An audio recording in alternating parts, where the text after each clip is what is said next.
বাহরাইনে নিরাপত্তা সতর্কতার অংশ হিসেবে রোববার সকাল থেকে নানান ধরনের পদক্ষেপ নিয়েছে দেশটির সরকার। দেশটির নাগরিক ও বাসিন্দাদের অপ্রয়োজনে মেইন রোডে চলাচল থেকে বিরত থাকতে অনুরোধ করা হয়েছে, তবে জরুরি প্রয়োজনে মেইন রোড ব্যবহার করা যাবে। বাহরাইনের সব শিক্ষা প্রতিষ্ঠানের শিক্ষা কার্যক্রম অনলাইনে নেয়ার নির্দেশ দেওয়া হয়েছে।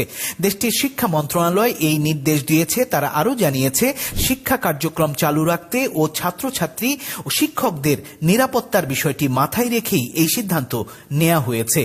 একই সাথে দেশটির 70% সরকারি কর্মচারীদের ওয়ার্ক ফ্রম হোম করার নির্দেশ দিয়েছে বাহরাইন সরকার।